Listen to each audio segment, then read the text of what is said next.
A homeless Navy SEAL unlocked his late mother's abandoned mansion. But what his loyal dog uncovered destroyed every lie. Luke Bennett had lost everything: his home, his family, and nearly his faith in himself. But when his retired military dog, Titan, uncovered a hidden wall safe inside his mother's forgotten mansion, a trail of buried secrets led to a betrayal far deeper than either of them could have imagined. Before this story ends, justice will come from the last place anyone expected. Comment 1 if you believe truth always wins, or 0 if you think some secrets should stay buried, and tell us where you're watching from. The first freight train came through just before dawn. Its steel wheels screamed across the frozen tracks high above the abandoned railroad bridge, sending a shower of rust and loose gravel down into the darkness below. The vibration rolled through the concrete supports like distant artillery. To most people, it was only another train crossing the Wyoming wilderness. To Luke Bennett, it was a helicopter descending into a hot landing zone. His eyes flew open before he even realized he had been asleep. Every muscle locked tight. His breathing turned shallow. For one terrifying heartbeat, he wasn't beneath an old railroad bridge outside Jackson anymore. He was back in Afghanistan. Smoke, dust, rotor blades, someone screaming his name over the radio. Then, silence. Luke sat upright so quickly that his threadbare sleeping bag slid off his shoulders. Frost coated the fabric. The bitter December air bit into his skin through the holes in his old Army surplus jacket. His heart pounded so violently he could hear it over the fading sound of the train. A warm weight pressed firmly against his side. Titan. The retired German shepherd calmly leaned his body against Luke's chest without making a schummelmund. His amber eyes never left Luke's face. The dog had performed the same routine hundreds of times. No barking, no panic, just quiet pressure, steady breathing, a silent reminder that the battlefield existed only inside Luke's memory. Luke closed his eyes. In. He inhaled. Out. He exhaled. Titan stayed perfectly still until Luke's shaking hands finally stopped trembling. "I'm okay, buddy," Luke whispered hoarsely. Titan didn't move. It was almost as if the dog disagreed. Morning slowly spread across the valley. Beyond the bridge, snow-covered peaks glowed pale gold beneath the first light of sunrise. Pine forests stretched toward the horizon, while frozen fields disappeared beneath drifting blankets of white. The beauty of western Wyoming seemed almost impossible compared to the harsh little corner where Luke now lived. A few flattened cardboard boxes served as insulation from the frozen ground. A blue tarp hung between two concrete columns to block the wind. An empty coffee can held yesterday's ashes. This was home, at least for now. Luke rubbed both hands together before reaching for the small camping stove that hadn't worked properly in weeks. Nothing. The fuel canister was empty. He smiled bitterly. "Guess breakfast is cold again." Titan watched him patiently. The dog never begged, never complained. Even after years of military service and months of homelessness, his discipline remained almost unbelievable. Luke opened the last package of crackers in his backpack. There were 6 left. He placed 4 in front of Titan. The shepherd looked from the crackers to Luke without touching them. Luke laughed quietly. "Orders, huh?" Titan continued staring. Luke sighed. "Fine." He split them evenly. 3 each. Only then did Titan begin eating. Luke shook his head. "You always were stubborn." For a brief moment, he almost smiled. Almost. The smile disappeared when his eyes drifted toward the faded photograph tucked inside his backpack. His mother, Evelyn Bennett. She stood beside an old split-rail fence with mountains behind her, smiling into the camera while autumn leaves covered the ranch. Luke picked up the photograph carefully. The edges had become soft after years of being folded and unfolded. "I should have made it home." The words escaped before he could stop them. He remembered the phone call. He had still been overseas. His mother was dying. Doctors said there wasn't much time. His commanding officer promised emergency leave was being arranged. But another operation came first. Another mission. Another promise that everything would work out. By the time Luke reached Wyoming, she was already gone. He never got to say goodbye. That regret had become heavier than every rucksack he had ever carried. Titan quietly rested his head on Luke's knee. "I know." Luke scratched behind the dog's ears. "I know she would have wanted me to keep going." A pickup truck rumbled across the highway nearby. Someone tossed yesterday's newspaper into a trash barrel before driving away. Luke waited until the truck disappeared before walking toward the small gas station, a quarter-mile from the bridge. The owner tolerated him as long as he stayed respectful.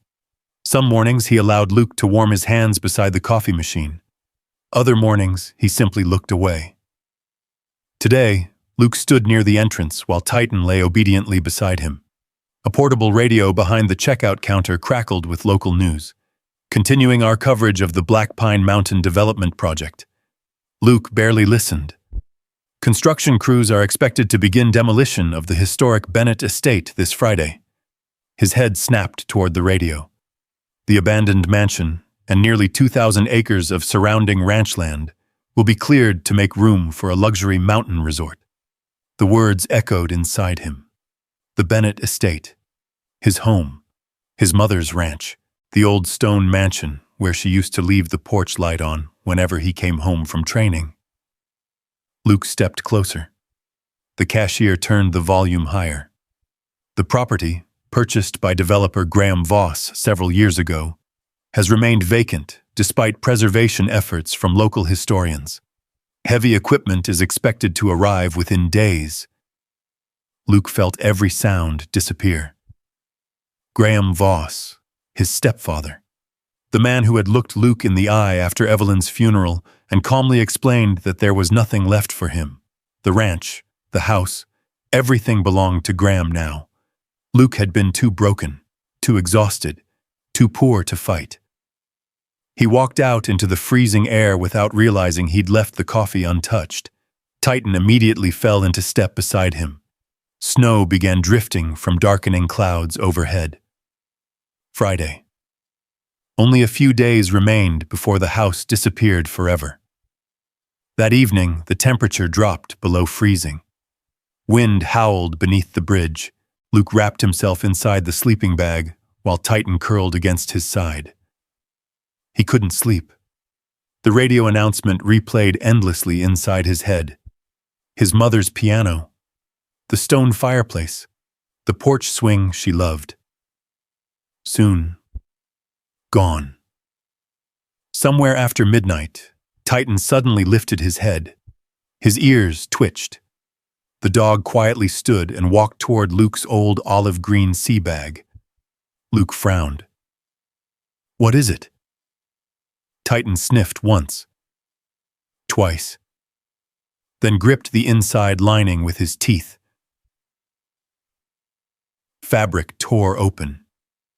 "Hey!" Luke reached forward instinctively before stopping. Titan wasn't destroying the bag. He was digging into the inner seam. Something metallic struck the concrete floor. Clink. Luke stared. A small brass key lay between them. It was old, heavy. Its surface had darkened with age. Titan nudged it gently with his nose. Luke picked it up. His fingers immediately brushed against another object hidden inside the torn lining. A folded scrap of yellowed paper. His hands suddenly shook. He unfolded it with extraordinary care. The handwriting was unmistakable, elegant, steady. His mother's. Luke. When the walls begin to speak, trust the one who never lied to you. Love always, Mom. Luke read the words again and again. his breathing caught. This wasn't an accident. His mother had hidden the key inside the sea bag years before her death. Somehow, she had known only Titan would eventually find it. Luke slowly looked toward the loyal German shepherd sitting quietly beside him. The dog simply watched him with calm, patient eyes. For the first time in many months, hope felt stronger than grief. Luke closed his fingers tightly around the brass key. The Bennett mansion wasn't calling him home. His mother was.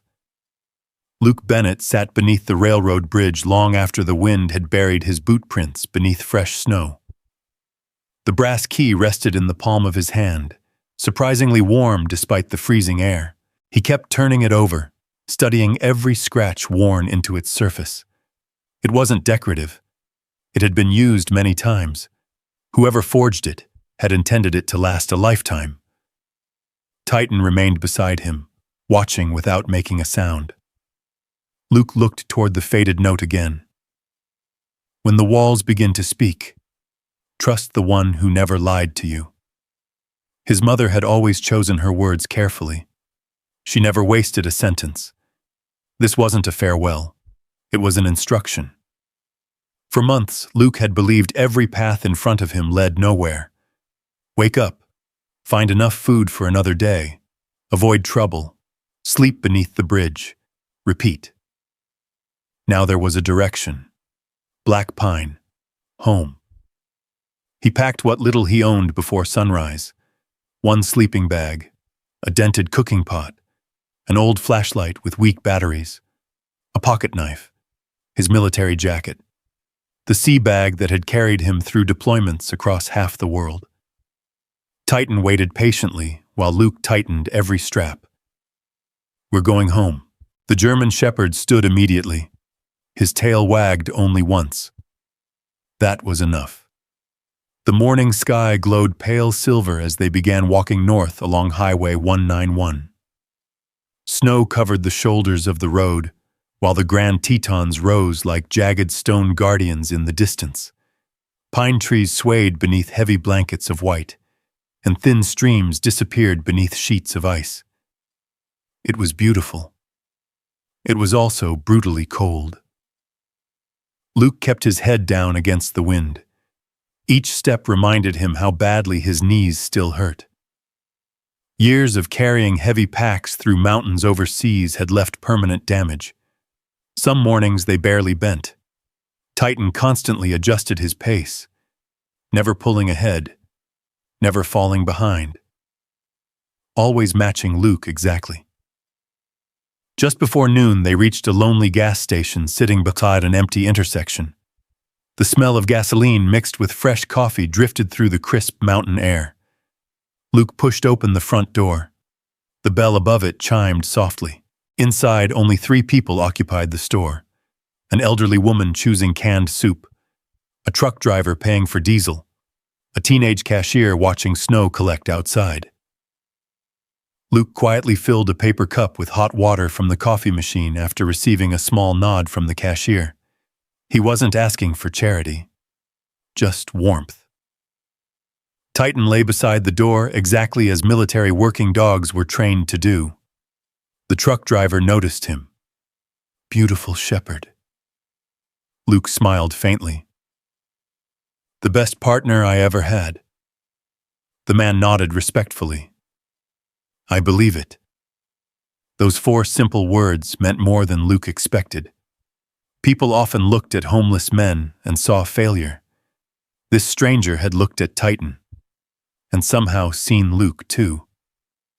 He had barely lifted the cup toward his lips when it happened. Outside, someone slammed a truck bed shut. The metallic bang echoed across the parking lot. Luke froze. The sound wasn't a truck anymore. It became a mortar blast. His vision narrowed. Coffee splashed onto the floor. His breathing accelerated. The store disappeared. Afghanistan returned. Dust filled the air. Radio chatter screamed through his headset. Someone yelled, "Medic!" Another explosion. Blood. Smoke. Luke instinctively dropped to one knee, covering his head as though another blast were seconds away. Customers gasped. The teenage cashier stepped backward. Titan reacted instantly. Without barking, the German Shepherd moved directly against Luke's side, pressing his full weight into Luke's shoulder. Firm, steady, grounding. Luke's breathing remained ragged. Titan nudged Luke's hand with his nose. Once, twice, then rested his chin across Luke's forearm. Luke focused on the warmth, the familiar scent of the dog's coat, the sound of calm breathing. Not helicopters, not gunfire, just Titan. "I'm here," Luke whispered to himself. His pulse slowly settled. The flashback released its grip. When Luke finally looked up, embarrassment flooded across his face. "I'm sorry." The cashier gently shook her head. No apology needed. The truck driver picked up the spilled cup without saying another word. No one stared. No one laughed. Luke quietly thanked them before leading Titan back outside. Fresh snow had begun falling again. He rested one hand on Titan's neck. "You brought me back." Titan blinked, as if he had simply done his job. Several hours later, the highway curved toward a nearly abandoned rural bus stop. A weathered pickup truck slowed beside the road. The driver leaned forward, studying Luke through the windshield. Then his eyes widened. "I'll be—" The truck stopped. The driver's door opened. An elderly man climbed down slowly, his heavy canvas coat dusted with snow. He stared for several long seconds. Luke Bennett? Luke searched the deeply lined face. Recognition came gradually. "Walter?" Walter Briggs removed his gloves. "I'd know you anywhere, son."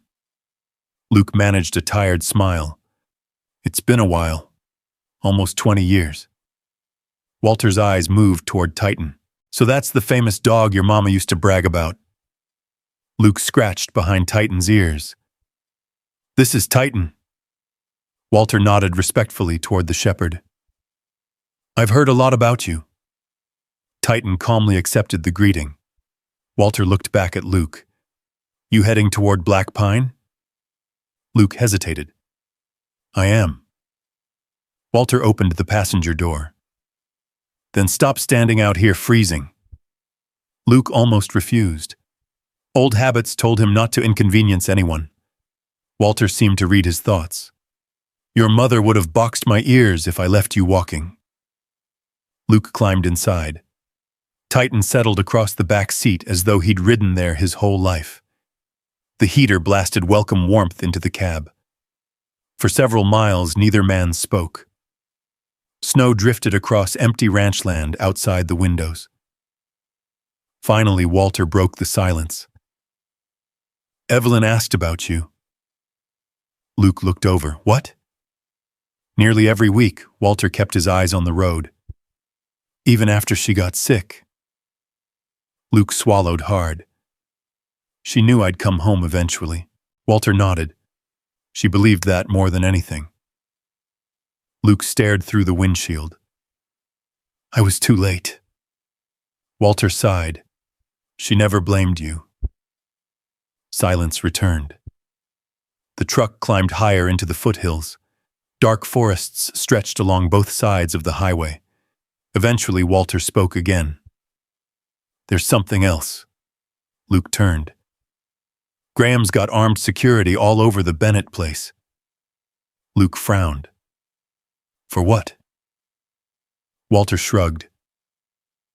"That's exactly what folks around here keep asking. It's an empty house, so he says." Walter's voice grew quieter. "Yet nobody's allowed anywhere near it." Luke's grip tightened on the brass key inside his pocket. Walter continued. "And yesterday, they moved up the demolition." Luke looked sharply toward him. "When?" 48 hours. Luke's stomach tightened. So Friday became Wednesday morning. Only 2 days remained. The truck rolled through Black Pine just before sunset. The little mountain town looked much smaller than Luke remembered. Brick storefronts lined a single main street. Christmas lights hung above old wooden sidewalks despite the gray weather. Smoke rose from chimneys. Families carried grocery bags toward warm homes. Life had continued while Luke had been gone. Walter slowed near the edge of town. "You can stay at my ranch." Luke immediately shook his head. "I appreciate it, but I won't bring trouble to your place." Walter laughed softly. "Trouble already knows where I live." Luke smiled despite himself. Walter became serious. "Luke, I owe your mother. You don't owe me." Luke placed a hand on the old rancher's shoulder. "You've already done enough." Walter finally nodded. "If you change your mind, I know where to find you." The truck continued another mile before climbing a narrow ridge overlooking the valley. Walter suddenly stopped. There. Luke followed his gaze. Far beyond frozen wheat fields, beyond rows of bare cottonwood trees, beyond weathered fences disappearing into fresh snow, a massive stone mansion stood alone against the mountains. Even at this distance, it dominated the landscape. Its slate roof, its towering chimneys, its wraparound porch. Luke's breath caught. Home. Except something felt terribly wrong. Every downstairs window had been boarded. Construction fencing surrounded sections of the property. Floodlights illuminated the eastern side of the house. And parked near the barn sat 3 black security vehicles. Walter spoke quietly. "One more thing." Luke never looked away from the mansion. "What is it?" Walter removed his hat. "The night your mother died." Luke turned slowly. Walter's weathered face carried genuine sorrow. "I was fixing a broken fence after midnight. I could see the east wing from my pasture." Luke waited. Walter's voice dropped almost to a whisper. "Everyone said the house went dark after the ambulance left." He shook his head. But they were wrong. Luke felt his heartbeat quicken. "I saw lights burning in the sealed east wing." Walter looked directly into Luke's eyes. "Until sunrise." The words lingered in the cab long after the engine had gone quiet. Luke stared back toward the distant silhouette of the Bennett mansion. Snow drifted across the valley, softening everything except the sharp ache settling deep inside his chest. "They told me the house was empty," he said quietly. Walter nodded. "That's what everyone was told." But it wasn't. Luke looked down at the brass key resting in his gloved hand. His mother had hidden it. Someone had searched the house. Lights had burned through the night after she died. Piece by piece, the story he'd accepted for 18 months was beginning to crack. Walter reached into the pocket of his canvas coat and handed Luke a folded county road map. "The old ranch entrance is still here." He pointed to a faded dirt road winding through the western edge of the property. "Developers don't use it anymore. Too washed out." Luke studied the route. "It crosses the irrigation ditch, frozen solid this time of year." Walter hesitated. "Be careful, son. Graham's security boys aren't locals. They don't ask questions first." Luke slipped the map into his jacket. "Thank you." Walter extended his hand. Luke shook it firmly. "For your mother," Walter said. Luke simply nodded. Titan climbed quietly from the truck. Within moments, the old pickup disappeared into the falling snow, leaving Luke and the German shepherd alone beside the narrow county road. The world seemed strangely silent. Only the wind moved. Luke adjusted the straps on his sea bag and looked toward the mountains. "You ready?" Titan immediately fell into position at his left side. The answer was obvious. They began walking. Darkness settled quickly across Black Pine. The farther they traveled from town, the quieter the world became. Snow muffled every sound beneath their boots. The ranch land stretched endlessly around them, broken only by weathered fences, frozen ponds, and scattered barns that leaned against decades of Wyoming winters. Luke knew these fields.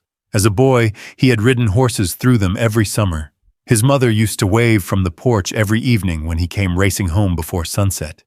He could almost see her standing there now. The memory brought warmth, until another memory pushed it away.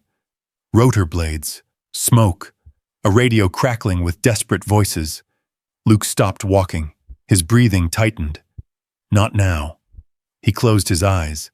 The wind striking a loose fence panel sounded almost identical to helicopter blades slowing overhead. His pulse quickened. Titan immediately stepped closer. The dog gently nudged Luke's hand. Luke looked down. "I'm here." Titan held his gaze. "I'm home." The words felt different this time. Not a promise. A reminder. Luke took one long breath before continuing across the frozen pasture. An hour later, they reached the old irrigation ditch. It wound across the Bennett ranch like a narrow scar beneath the snow. Years earlier, it had carried mountain runoff into the wheat fields. Now it was frozen solid. Luke stepped carefully onto the thick sheet of ice. It groaned softly beneath his weight. Titan crossed without hesitation. Halfway across, Luke paused. Ahead, beyond rows of skeletal cottonwood trees, the mansion finally came into full view. Even abandoned, it commanded the landscape. 3 stories of gray stone and weathered timber rose against the mountainside. Massive chimneys reached toward the cloudy sky. The wraparound porch sagged slightly beneath years of snow. Several windows were boarded. Others reflected nothing but darkness. It looked less like a home, and more like a sleeping giant. Luke whispered almost involuntarily, "Mom." Titan's ears lifted. The dog stared toward the house with unusual intensity. Then he began walking again. The closer they came, the more unsettling the property became. Fresh tire tracks cut through the snow. Portable floodlights illuminated the front drive. Several construction trailers stood beside the barn. Bright orange demolition markings had been spray-painted onto sections of the foundation. Luke clenched his jaw. They hadn't waited. They were preparing to erase everything. A black security SUV sat near the front gate. 2 men in heavy winter jackets stood smoking beneath a portable heater. Neither looked toward the western pasture. Walter's forgotten ranch entrance had worked exactly as promised.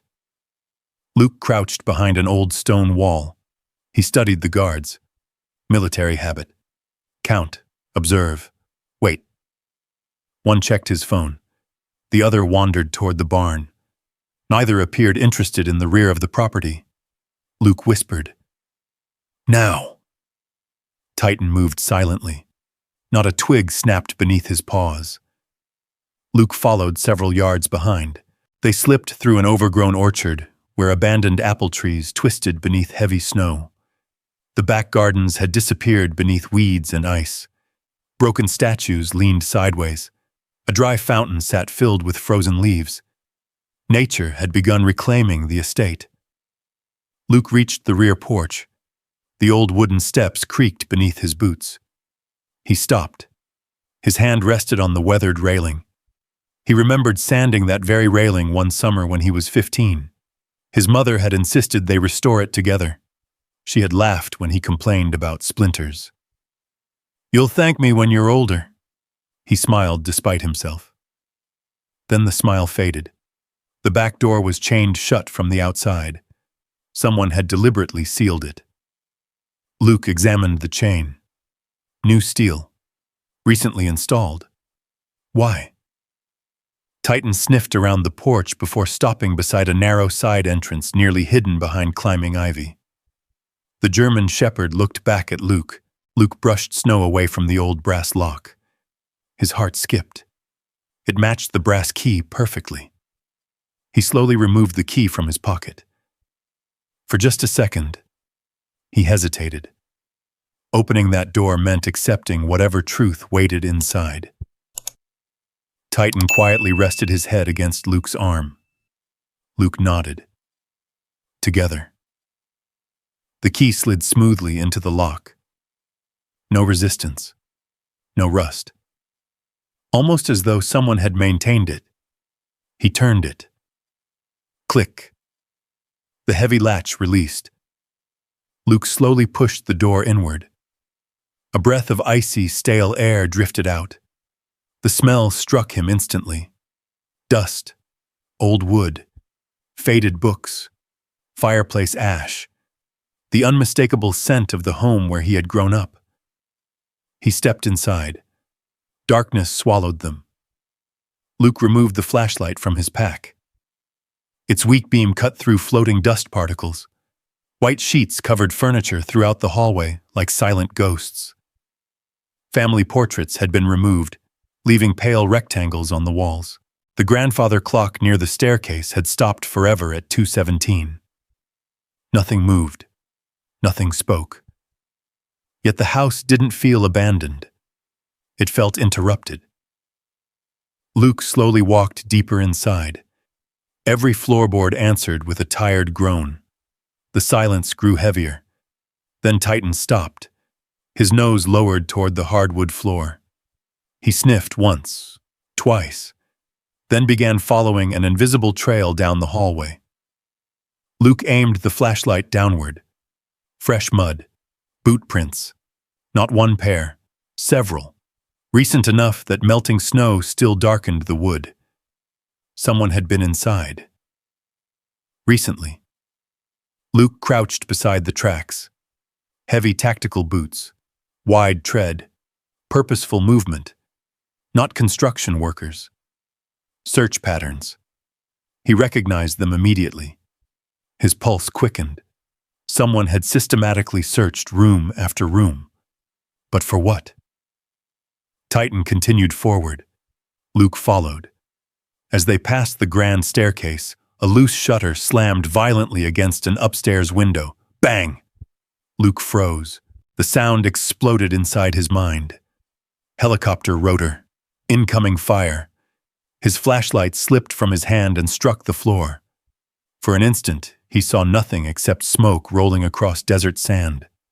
Someone shouting through static. "Move! Move!" His breathing became ragged. His fingers trembled uncontrollably. "No." He squeezed his eyes shut. "I'm not there." A warm muzzle gently lifted beneath his shaking hand. Titan. Luke focused on the familiar touch, the rough texture of the dog's fur, the quiet rhythm of his breathing. The flashback slowly dissolved. When Luke opened his eyes again, tears had formed without him realizing. He looked around the dark hallway. "I fought in places most people can't imagine." His voice barely rose above a whisper. And somehow, he swallowed hard. "This house scares me more." Titan quietly walked ahead, then stopped beside a closed door at the end of the hallway. He looked back, waiting. Luke recognized the room immediately. His mother's study. He slowly turned the brass knob. The hinges creaked softly. Moonlight filtered through cracked curtains onto rows of books that still lined the shelves exactly as Evelyn had arranged them years before. Everything else had been disturbed. Desk drawers hung open. Cabinets stood empty. Papers littered the floor. Someone had searched here thoroughly.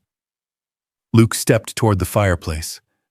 Above it hung only a single framed photograph lying face down against the mantel. He picked it up carefully. Dust coated the glass. Inside was a faded picture of Luke standing beside several members of his Navy SEAL team. Titan sat proudly at the front. Luke's chest tightened. He slowly turned the frame over. Written neatly across the back in his mother's unmistakable handwriting were 7 words. "Your mission did not fail. It was betrayed." Luke stared at the message.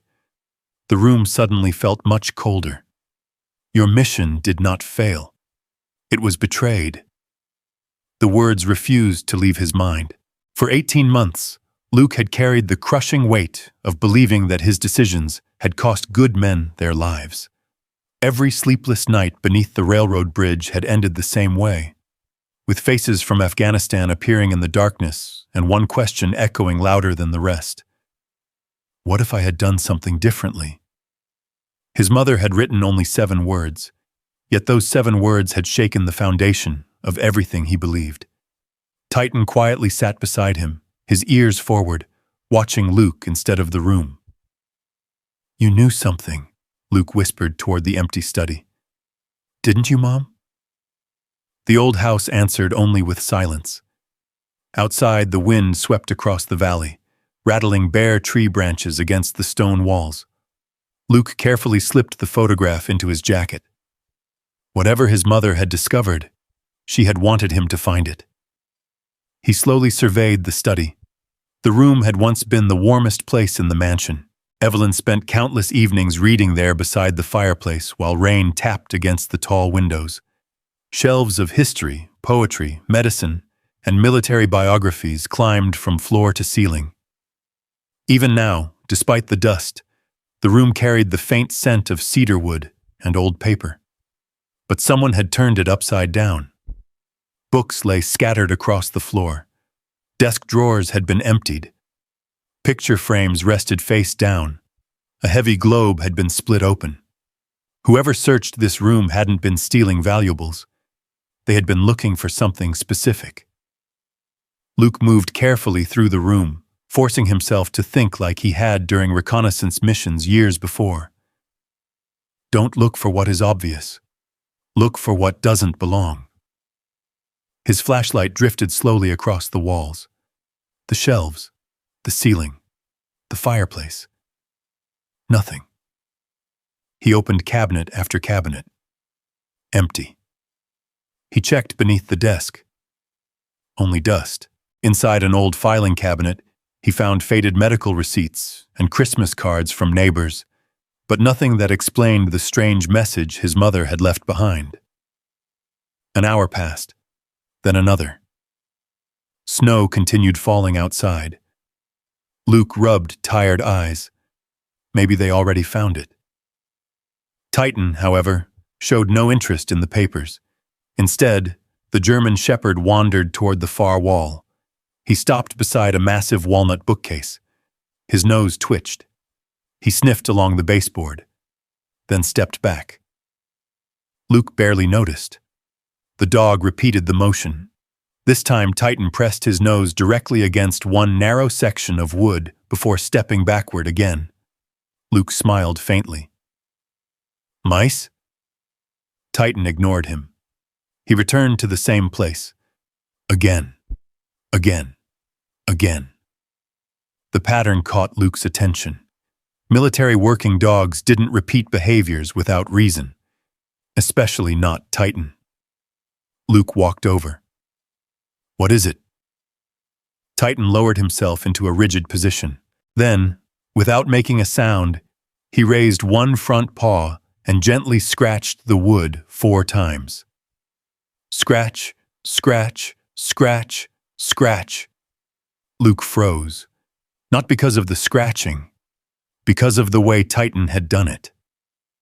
Silent, precise, controlled. Exactly the same alert the dog had been trained to perform overseas whenever he located hidden explosives or concealed compartments.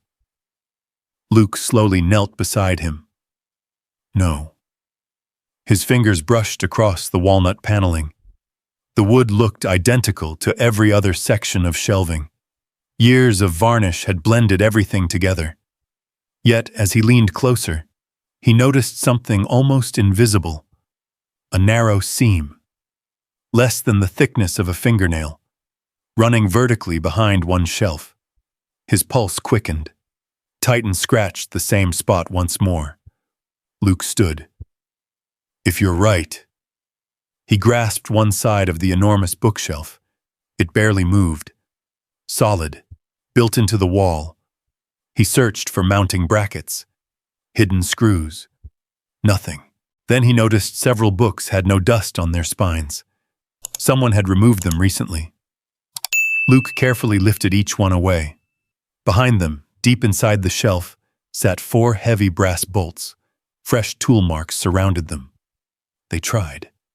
Luke's voice was barely audible. They knew something was here. He removed his pocket knife. Using the screwdriver tip built into the handle, he slowly loosened the bolts one by one. Each turn echoed softly through the silent house. When the final bolt came free, he pulled gently. The bookshelf shifted. Only an inch. Enough. Luke braced both feet against the hardwood floor. With a deep breath, he pulled harder. Ancient hinges groaned somewhere inside the wall. The entire bookcase slowly swung outward like a hidden door. Dust drifted into the flashlight beam. Behind it, steel. A reinforced gray door sat embedded inside thick stonework. Industrial, modern, completely out of place inside a century-old mansion. Luke stared in disbelief. My God. Titan stepped forward. His tail wagged once, not excited, satisfied, as though he had simply completed another assignment. Luke brushed dust away from the heavy metal surface. A circular combination dial occupied the center. Below it sat a brass keyhole. His hand instinctively reached into his pocket. The old brass key. It fit perfectly. He didn't turn it. Not yet. Instead, he studied the safe more carefully. Military-grade hinges, composite steel. Not something purchased from an ordinary hardware store. Someone had invested serious effort concealing it. His flashlight drifted across the outer frame, then stopped. Tiny scratches. 4 of them. Grouped together. Luke leaned closer. They weren't random. Each mark slanted at exactly the same angle. His breath caught. He had seen that pattern before, years earlier, on a dusty training field outside San Diego. Titan had been learning casualty search drills. Whenever the dog located a hidden training volunteer, instructors rewarded him after he silently scratched 4 times beside the concealed position. 4 scratches, exactly like these. Luke slowly looked toward Titan. You've been trying to tell me. The German shepherd calmly blinked. A memory surfaced. One rainy evening shortly before Luke's final deployment, Evelyn had visited the training center. Titan had proudly demonstrated several search exercises for her. Luke remembered laughing as his mother applauded every successful alert. She had watched carefully, asked questions, taken photographs. At the time, it had seemed like nothing more than a proud mother watching her son's partner at work. Now, he understood. She had memorized Titan's silent signal, then used it herself. Not for explosives, not for casualties, for this. She had left a clue only 2 people in the world would recognize. Luke rested one hand gently against the steel door. Mom. His eyes filled with tears. You trusted him. Titan quietly leaned against Luke's leg. Luke inserted the brass key into the lock. It turned smoothly. Click. The first lock disengaged. Only the combination remained. Luke reached toward the dial, then stopped. His confidence disappeared. The key alone wasn't enough. He still needed 3 numbers. He tried to remember everything his mother had ever considered important. Her birthday? Too obvious.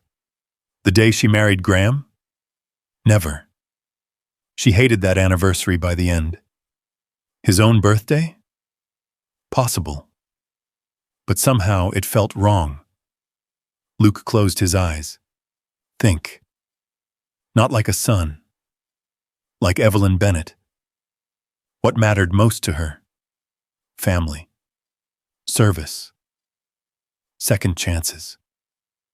Titan suddenly stood and walked toward the fireplace. He looked back once. Luke followed. Above the mantel hung a faded wooden plaque carved decades earlier by Luke's grandfather. Most of the lettering had faded. Only one date remained clearly visible beneath years of smoke and age. Luke stared at it. Not his birthday, not his mother's.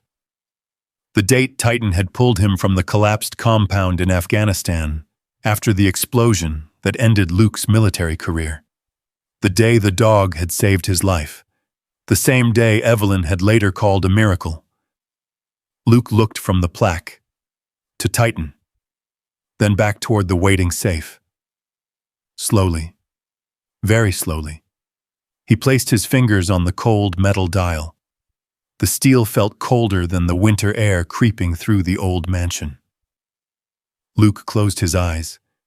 He could still see that day as clearly as if it had happened an hour ago.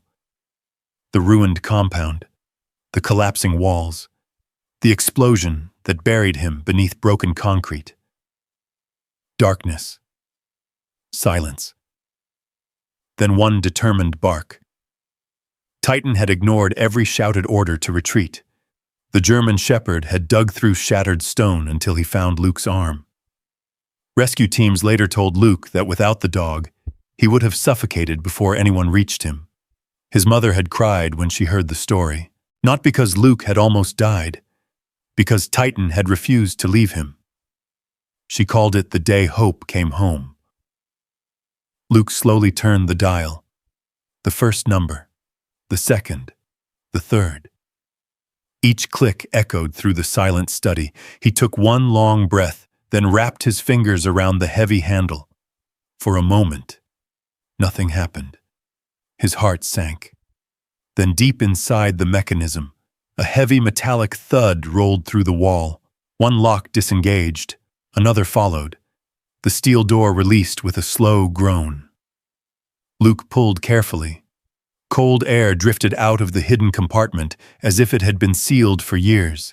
His flashlight revealed shelves inside the safe. Not jewels, not gold, not stacks of cash waiting to solve every problem. Something far more deliberate. Several thick folders rested in perfect order. A bundle of neatly wrapped $100 bills sat inside a canvas bank bag. A weatherproof military storage case. A portable hard drive. A stack of property deeds tied with faded blue ribbon.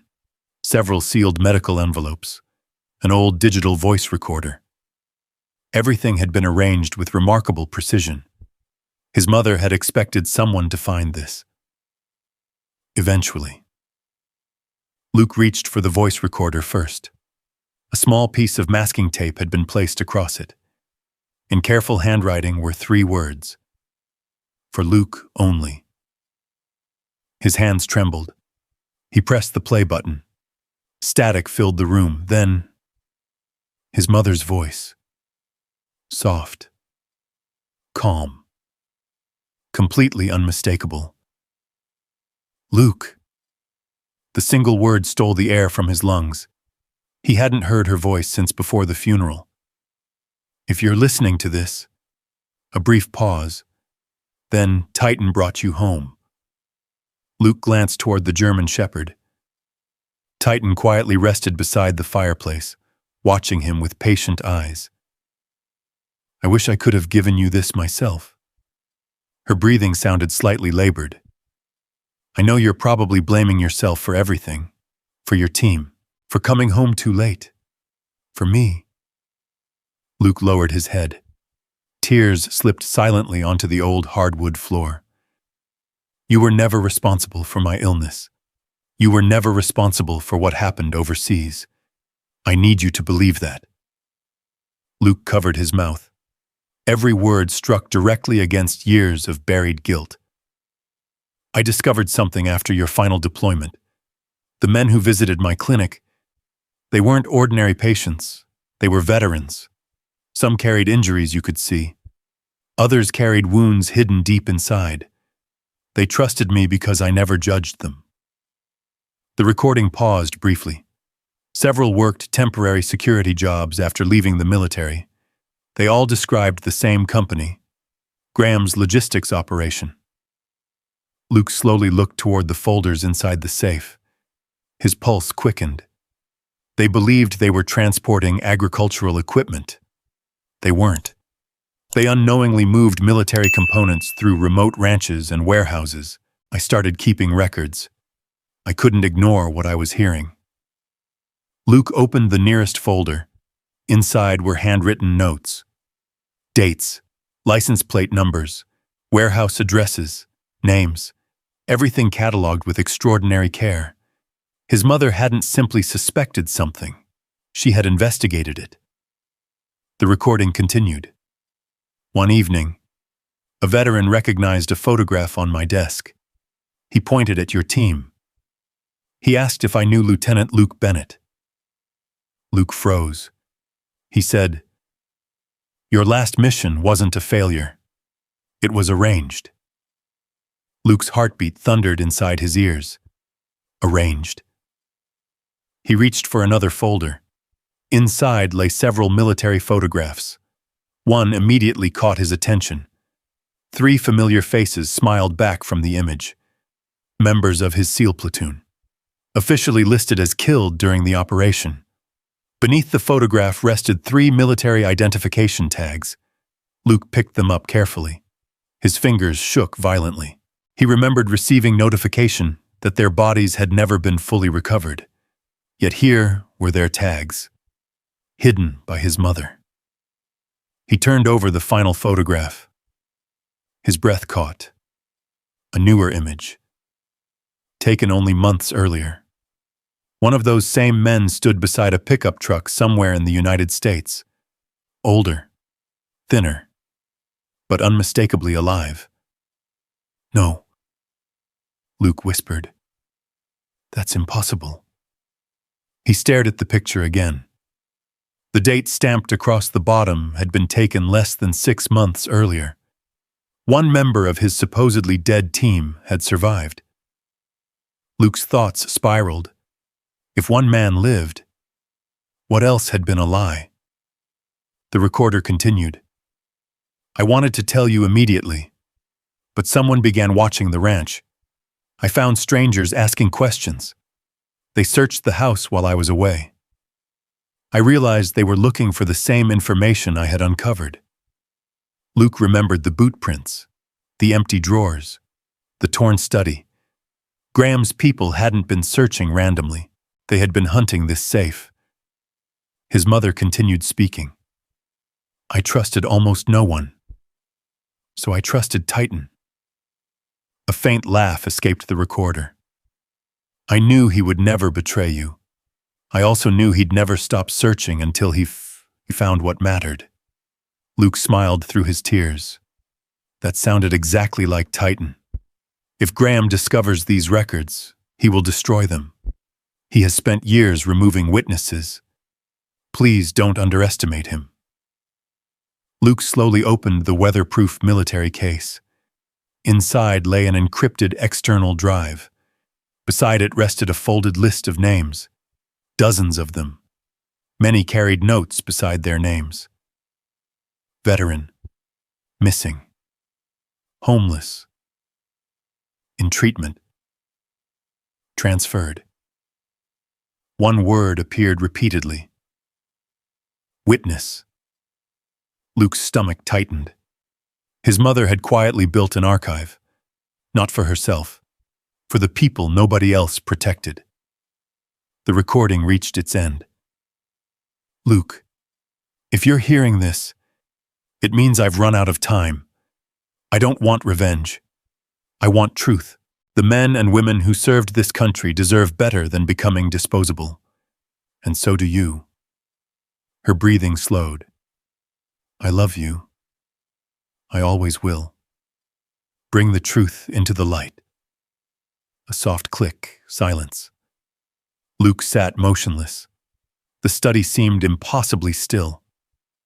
Outside, snow drifted across the dark windows. Inside, only the quiet ticking of his own heartbeat remained. Titan walked over and gently rested his head beneath Luke's hand. Luke scratched behind the dog's ears. "You knew." Titan looked into his eyes. Not with answers, only loyalty. Luke carefully placed the recorder back inside the safe, then gathered the property deeds, the emergency cash, the encrypted drive, the folders. He would not take everything. Not yet. Only what he could protect. As he reached for the final medical envelope, something slipped onto the floor. A folded sheet of paper. He picked it up. Across the front, written in Evelyn's handwriting, were 5 simple words. "If they find this first." Luke unfolded it. Inside was a single sentence. "Never let Graham know Deputy Marshal Owen Hart is already watching him." Luke stared at the warning. Before he could fully process its meaning, a floorboard creaked somewhere deep inside the mansion. Not from the settling house, from footsteps. Someone else was inside. Luke extinguished the flashlight in one quick motion. Darkness swallowed the study. Only thin strips of moonlight slipped through gaps in the curtains, painting pale lines across the dusty floor. Titan was already moving. The German shepherd lowered himself without a sound, ears forward, every muscle tense. Luke trusted that posture more than any alarm system ever built. Another creak. Not close. Somewhere across the grand hallway. Slow. Measured. Whoever it was wasn't wandering. They knew exactly where they were going. Luke gently closed the steel safe, leaving the hidden bookshelf slightly open. He slipped the encrypted drive, Evelyn's recorder, the folded warning, and several copied documents into waterproof sleeves inside Titan's tactical harness. The remaining folders and cash stayed inside the safe. "If they search me," Luke whispered, "they won't search you." Titan blinked once. Luke quietly swung the bookcase back into place and tightened the hidden bolts just enough to disguise the entrance. Another floorboard groaned. Then silence. Luke waited. Combat had taught him that patience often saved more lives than speed. Nearly 2 full minutes passed before Titan slowly relaxed. The dog turned his head toward the doorway. The threat had moved away. Luke eased into the hallway. The mansion felt different now. No longer abandoned. Occupied. Every shadow seemed deeper. Every sound carried farther. He followed the muddy boot prints he'd noticed earlier. They led toward the front staircase before disappearing beneath newer tracks. Different boots, different size. More than one person had searched this house over the past weeks. Luke crouched beside the marks. Heavy tactical soles. Fresh enough that melted snow still dampened the hardwood. Whoever had entered tonight had come after sunset. Titan sniffed one print, then quietly turned away, almost dismissing it. The scent wasn't important. Another one was. The dog moved toward the back of the mansion. Luke followed through a narrow service hallway lined with faded family photographs. Most frames had been emptied. Only faint outlines remained where smiling faces once looked out over generations. One picture had escaped removal. It showed Evelyn standing beside a small wooden building behind the main house. Several veterans smiled around her. Some wore prosthetic legs, others leaned on canes. One man held a fishing pole, another hugged an old Labrador. Luke stopped. He had never seen the photograph before. On the bottom corner, Evelyn had written, "Every soldier deserves one place where they don't have to pretend." Luke gently placed the photograph inside his jacket. Titan nudged the kitchen door open. The enormous farmhouse kitchen looked untouched. Copper pots still hung above the island. A cast-iron stove occupied one wall. An old calendar remained open to October, 18 months earlier. The month Evelyn died. Luke slowly walked toward the sink. Outside the frosted window, construction floodlights glowed near the front gate. Security vehicles remained exactly where Walter had described. Then Titan stiffened again. His nose lifted. He wasn't smelling the kitchen. He was smelling outside. Luke carefully peered through the curtain. Two security guards stood beside the nearest truck. One checked his watch. The other spoke into a handheld radio. Luke couldn't hear the words, but he understood the body language. They weren't guarding an empty house. They were waiting for someone or something. He quietly stepped away from the window. Titan continued sniffing toward the rear hallway. They followed the scent into a mudroom beside the back porch. The room contained old riding boots, cracked saddles, gardening tools, and rows of empty coat hooks. One hook still held Evelyn's faded canvas field jacket. Luke reached out slowly. The fabric still carried the faint scent of cedar soap. His mother had worn it every spring while tending horses. He closed his eyes. For one brief moment, he could almost hear her humming while planting wildflowers along the fence. The memory settled something inside him. Not grief, resolve. He carefully folded the jacket and placed it back exactly where it belonged. Titan suddenly pawed at the floor. Luke looked down. The dog wasn't alerting. He was indicating. A narrow trail of dried mud crossed the wooden planks. It led toward the rear entrance. Someone had entered through this room. Luke crouched lower. The footprints overlapped. At least 3 people. None of them had gone upstairs. All of them eventually returned outside. Searching, leaving, returning. They had repeated the pattern many times. The realization chilled him. Graham's men had spent weeks tearing apart the mansion, and they still hadn't found the wall safe. His mother had hidden it well. Luke's stomach growled. He realized he hadn't eaten since morning. Inside one cabinet, he found an unopened box of crackers left behind years earlier. He smiled and closed the door again. Too old. Instead, he reached into his backpack and removed the last strip of dried venison Walter had quietly tucked into one side pocket before driving away. Luke broke it in half. Titan waited patiently. Still 50-50. The dog accepted his share gently. For the first time in days, Luke ate without rushing. The kitchen, though abandoned, somehow felt safer than the bridge beneath the railroad tracks. Outside, snow continued falling. The storm erased tire tracks almost as quickly as they appeared. Luke spread Walter's county map across the kitchen table. He traced the property boundaries with one finger. The mansion, the old guest house, the horse barn, the western pasture, the neighboring Briggs Ranch. His eyes stopped on one small handwritten note Walter had added before handing him the map. Black Pine Diner. Above it, only 2 words. Megan Foster. Luke leaned back. Megan. He hadn't spoken her name aloud in nearly 20 years. They had graduated from the same high school.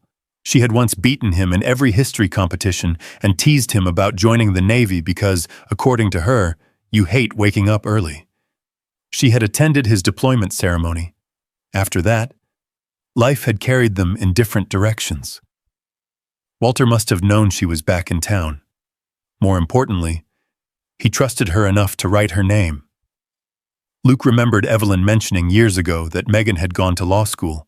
Could she really help now?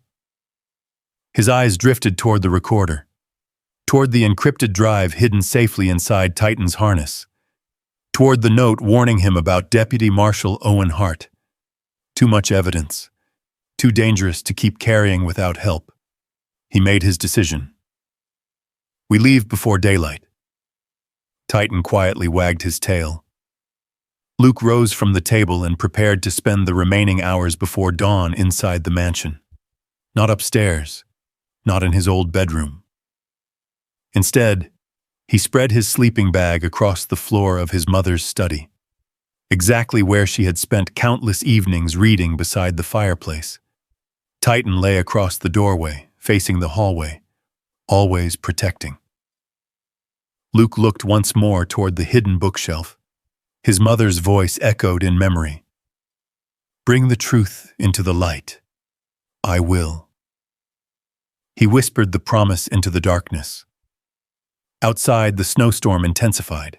Inside the mansion, father clocks remained silent, fireplaces stood cold, and generations of memories waited beneath layers of dust. Just before sleep finally claimed him, Luke noticed something he had somehow overlooked all evening. Pinned beneath the edge of Evelyn's desk blotter was a small business card. It belonged to a legal office in downtown Black Pine. Across the back, in Evelyn's handwriting, were 4 simple words. Only trust Megan Foster. Luke turned the business card over once more, tracing the familiar handwriting with his thumb. His mother had never written carelessly. If she had left a name behind, she had done it for a reason. Outside the study windows, the first gray light of dawn began pushing through the snow clouds. The storm had softened during the night, leaving the Bennett ranch buried beneath untouched white drifts that reflected the faint morning sky.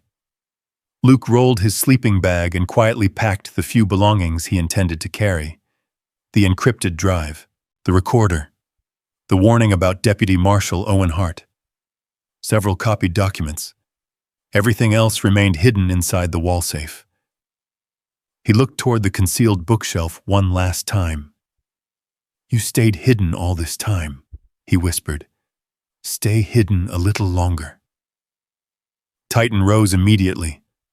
Although he had slept only lightly, the German shepherd looked alert, his ears turning toward every distant sound beyond the walls. Luke carefully secured the recorder and copied documents inside waterproof sleeves. Then he opened Titan's tactical harness. The retired military dog stood perfectly still while Luke slid the evidence into the hidden storage compartment beneath the padded lining. "If anyone searches me," Luke smiled faintly, "they won't think to search the smartest one on the team." Titan blinked once, almost proudly. The back entrance opened with only the faintest creak. Cold mountain air rushed into the hallway. Luke paused before stepping outside. He looked back toward the dark mansion. The place no longer felt haunted. It felt patient, as though Evelyn had known this day would eventually come. "We'll be back," then he and Titan disappeared into the fresh snow. The walk toward Black Pine took nearly 2 hours. Luke avoided the main road, following frozen fence lines and abandoned livestock trails instead. The mountains glowed beneath the rising sun. Pine branches bent beneath fresh snow. Smoke drifted lazily from chimneys in the valley below. Everything looked peaceful, yet Luke couldn't shake the feeling that someone was watching. Years of SEAL training had taught him to trust instinct before evidence. Twice he stopped suddenly. Twice Titan lifted his nose into the wind. Nothing. Only ravens circling high above the fields. Still, the feeling remained. When they finally reached town, Black Pine was slowly waking. Pickup trucks lined Main Street. The bakery filled the air with the smell of fresh bread. Children hurried toward school wearing oversized winter coats. For a moment, Luke felt strangely invisible. People passed without recognizing the former Navy SEAL, who had once left town in dress whites. Now he wore patched boots, an old military jacket, and carried everything he owned on his back. Titan, however, drew respectful glances from nearly everyone. The shepherd still carried himself with unmistakable discipline. Luke followed the address printed on the business card until he reached a weathered brick building overlooking Main Street. The ground floor housed Miller's Diner. The second floor displayed a modest brass sign, "Foster Legal Aid." Luke hesitated. He hadn't seen Megan in nearly 20 years. What if she didn't remember him? What if she believed Graham's version of events? Titan gently nudged his elbow. Luke laughed quietly. "You always vote for moving forward." He climbed the narrow wooden staircase. At the top sat a simple frosted glass door. "Megan Foster, attorney at law." Luke knocked softly. A woman's voice answered from inside. "Come in." The office looked nothing like the polished law firms Luke remembered from television. Shelves overflowed with legal books. Boxes filled with case files lined one wall. A coffee maker struggled in the corner. Behind an old oak desk sat a woman with chestnut hair pulled into a loose knot. She looked up from several open folders. For a second, neither of them spoke. Recognition arrived slowly. Her eyes widened. "Luke?" His voice barely emerged. "Hi, Megan." She stood so quickly her chair rolled backward. "My goodness!" She crossed the room before stopping only inches away. For a long moment she simply looked at him. Older, thinner, weathered. Then her gaze shifted toward Titan. And this must be Titan. The German shepherd politely lowered his head as she scratched behind one ear. "I've heard about you for years." Luke smiled. He remembers good people. Megan's expression softened. "So do I," she motioned toward two chairs. "Sit down." Luke remained standing. "I don't have much time." Her smile faded. "Something's wrong." Luke quietly removed the business card. Then Evelyn's note. Then the recorder. Megan read the handwriting. Color slowly drained from her face. "You found this in the mansion." She looked directly into Luke's eyes. "You've been there?" He nodded. "And someone else has too." Without another word, Megan locked the office door, closed the blinds, turned off the front hallway light. Only then did she sit again. "I've been waiting." Luke frowned. "For me?" She nodded slowly. "Your mother visited me 6 days before she died." Luke felt his heartbeat quicken. She knew something terrible was happening. Megan reached into a filing cabinet and removed a thick envelope sealed with blue tape. "I promised not to open this unless you came back." She handed it across the desk. Luke carefully broke the seal. Inside lay copies of legal filings, power of attorney forms, property transfers, medical authorizations. Something immediately caught his attention. One document carried his own name. His eyes narrowed. "This isn't right." Megan nodded grimly. "It isn't." Luke continued reading. The document certified that Luke Bennett was deceased. He stared silently. Date of death: 6 months earlier. Cause of death: exposure. Location: unknown. The room became perfectly still. "They declared me dead." Megan folded her hands together. "They tried." Luke looked up sharply. "What do you mean, tried?" "Graham's attorneys submitted paperwork asking the county to recognize you as legally deceased." "Why?" "So the final disputed portion of Evelyn's estate would transfer permanently into his development company." Luke slowly lowered the paper. "He wanted me erased." Megan nodded. "I challenged it." "You did?" "I argued there wasn't sufficient evidence." Luke looked at her with genuine gratitude. "You kept it from happening." "For now." She sighed. "But if you hadn't returned," her voice trailed away. Luke understood. He would have disappeared from every legal record. No home, no inheritance, no voice. Titan suddenly lifted his head. His ears locked toward the hallway outside. Luke noticed immediately. "What is it?" The dog stood, completely still. A vehicle engine stopped outside. Then another. Megan quietly stepped toward the window. She moved one corner of the blind barely half an inch. Her face immediately hardened. "Luke." "What?" "There are 3 black SUVs outside." Luke's stomach tightened. She looked at him. "They're not here by accident." Heavy footsteps began climbing the wooden staircase. One, then several more. Titan positioned himself directly between Luke and the office door. The German shepherd's body remained silent, but every muscle was ready. A calm voice echoed from the hallway. "Mr. Bennett." Luke froze. He knew that voice. Older now. Rougher, but unmistakable.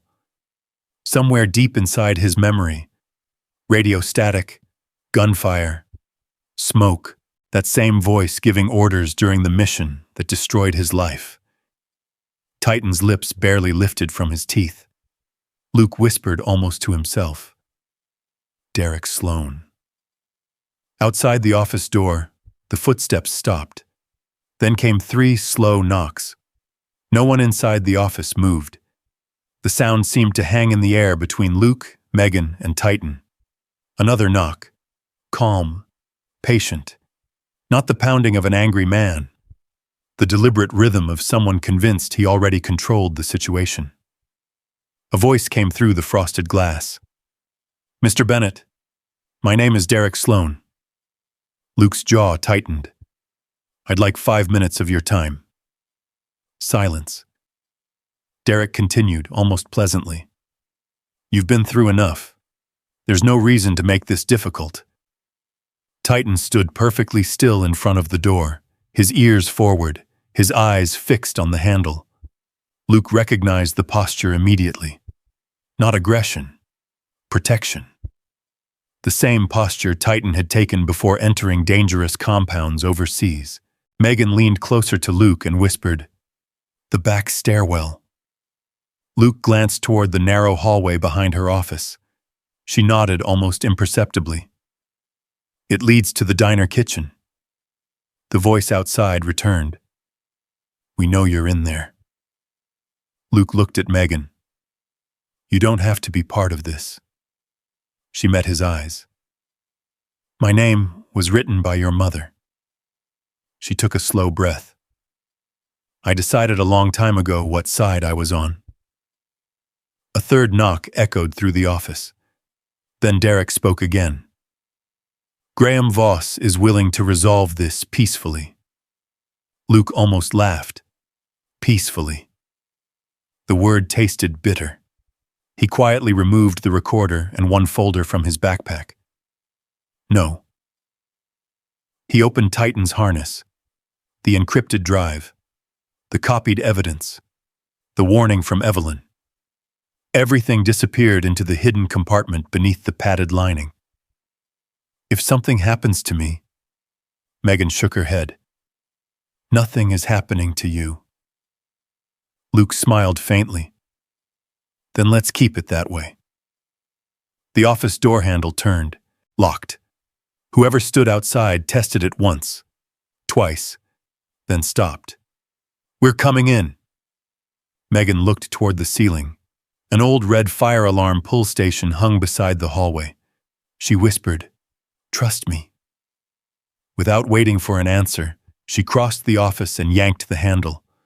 A piercing alarm exploded through the building. Instantly, bells began ringing throughout the diner below. Customers shouted. Chairs scraped across the floor. Someone yelled, "Fire!" The hallway outside filled with confusion. "What the— Move! Check downstairs!" Luke seized the moment. "Go!" Megan led them through a narrow records room into a cramped back staircase. The wooden steps groaned beneath their boots as they hurried downward. The smell of bacon, coffee, and fresh bread drifted up from the diner. They burst into the busy kitchen. Cooks stared. A waitress nearly dropped a tray of pancakes. "What happened?" "Fire alarm," Megan answered quickly. "Everybody out." Within seconds, employees were rushing toward emergency exits. Luke kept his head down. Titan remained glued to his side. They slipped through the confusion and exited into the snow-covered alley behind the diner. Cold air struck Luke's face. "Which way?" he asked. Before Megan could answer, Titan suddenly stopped. The dog turned sharply toward the mouth of the alley. A black SUV rolled slowly past. Another followed. Then a third. They're covering the streets, Megan whispered. Luke scanned the surroundings. Dumpsters, loading docks, a delivery truck.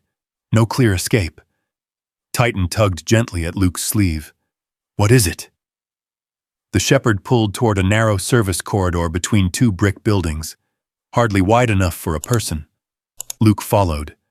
The passage twisted behind storage sheds before opening beside the frozen creek that cut through black pine. Snow muffled every footstep. Behind them came shouted voices. There! Luke turned. Two security men had spotted movement near the alley entrance. They weren't running. They were spreading out carefully, trying to cut off every direction. Luke and Titan crossed the icy creek using fallen cottonwood logs. Megan followed close behind. The town disappeared behind rows of leafless trees. Only the wind remained. After nearly 15 minutes, they finally stopped inside an abandoned picnic shelter overlooking the creek. Everyone caught their breath. Megan looked at Luke. They're searching every road. They'll expect me to head back to the mansion. Luke nodded, which means we won't. She studied him. What are you thinking? Luke looked toward the mountains beyond the frozen fields. Walter, the ranch? He knows the land better than anyone. And if my mother trusted him, I do too. Before Megan could answer, Luke suddenly froze. His breathing became uneven. Not another flashback. Something else. A voice. Derek's. It echoed inside his memory. Not from the diner. From years ago, Afghanistan. Luke could suddenly hear the radio transmissions as clearly as if it were happening again. Package secure. Leave Bravo team. We've got what we came for. His eyes widened. No, that couldn't be right. For 18 months, Luke had remembered only fragments of that terrible day. Now another piece had surfaced. The voice giving the order. The same calm tone. The same controlled cadence. Derek Sloan. Titan immediately leaned against Luke's side, sensing the change. Luke looked down at the dog. I've heard him before. Megan frowned. What? He was there. Where? My last mission. His heartbeat accelerated. I never remembered the voice until now. Snow drifted quietly through the trees. Luke stared into the distance. The missing memories were beginning to return, and with them came a terrible realization. His final mission hadn't simply gone wrong. Someone had been giving orders that were never supposed to exist. Titan suddenly growled. Low, quiet, focused. Luke followed the dog's gaze. Fresh tire tracks curved toward Walter Briggs's ranch. Someone else had already gone there. Without another word, Luke started running through the snow. Walter's ranch appeared between the pine trees just as the afternoon sky darkened. Smoke still rose from the stone chimney. The old red barn stood against the white fields exactly as Luke remembered. But something felt wrong. The front gate hung open. Truck tracks crisscrossed the yard. Walter's old pickup sat at an odd angle beside the porch. Luke raised one hand. They stopped. Titan sniffed the wind. His ears lifted. Then, despite everything else around him, the German shepherd ignored the house completely. Instead, he turned toward the weathered horse barn. He limped only slightly across the snow, nose working steadily. Luke frowned. What is it, buddy? Titan circled one corner of the barn, then another. Finally, he stopped beside a section of frozen ground near the rear wall. The shepherd lowered his head, sniffed once, twice, then scratched gently at the snow, not wildly, deliberately, exactly the way he had alerted Luke to the hidden wall safe. Luke knelt beside him. There? Titan scratched again. Beneath the thin layer of snow, Luke uncovered a rusted iron ring embedded in old wooden planks, a trapdoor, hidden beneath decades of dirt and winter grass. Before Luke could pull it open, the farmhouse door burst wide. Dr. Rachel Monroe hurried across the yard, wearing a heavy winter coat. Relief flooded her face. "Luke!" She reached them, breathing hard. "Thank God!" Luke stared. "You know who I am?" Rachel nodded. "Your mother made sure I would." Her eyes moved to Titan. The shepherd's front leg was bleeding. Only now did Luke notice the thin red line running through the fur. It must have happened during their escape across the creek. Rachel immediately knelt. "He's hurt."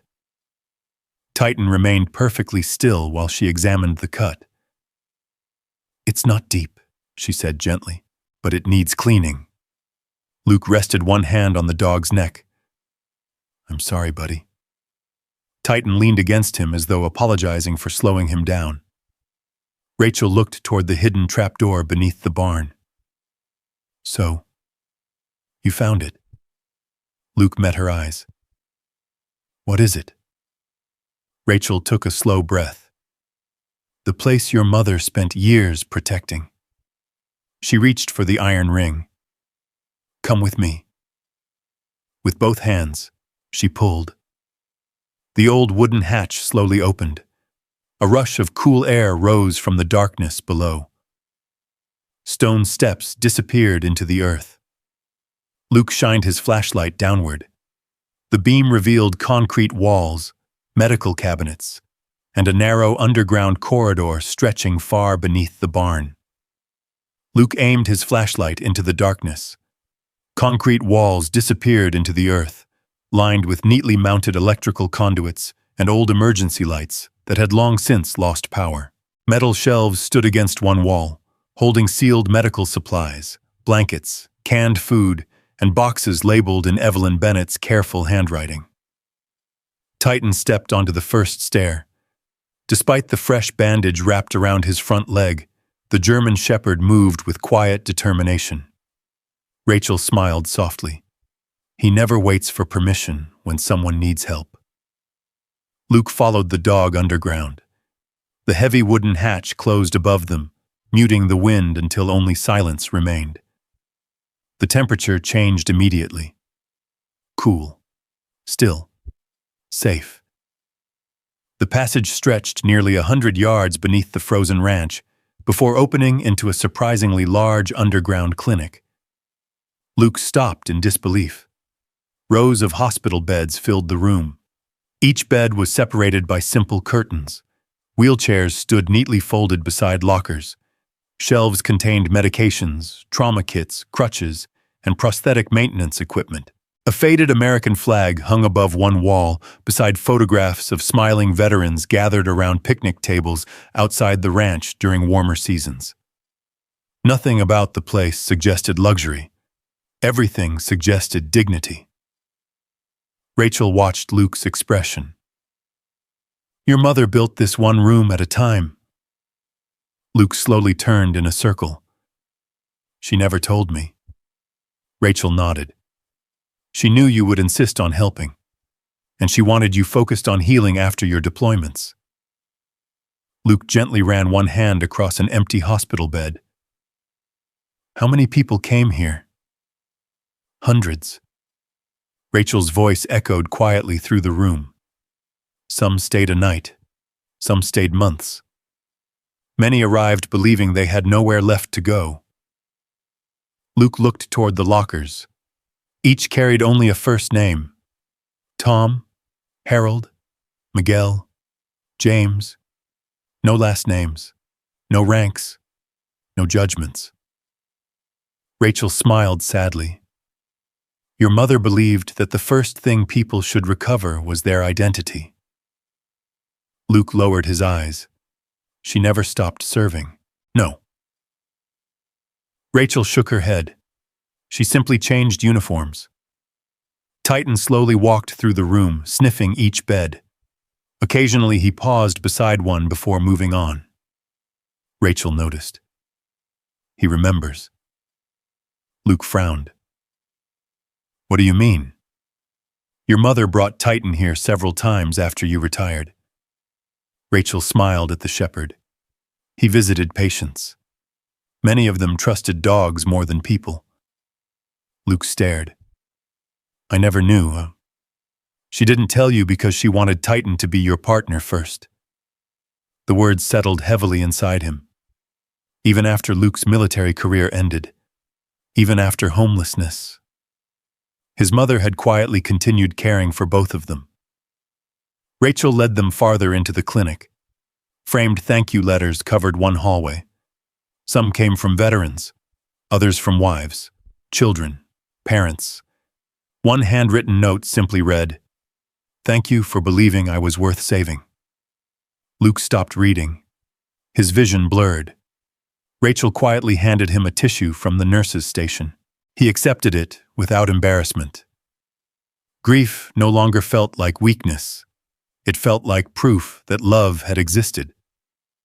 This wasn't all, Rachel said gently. She led them toward a reinforced steel door at the far end of the clinic. Unlike everything else, this door remained locked.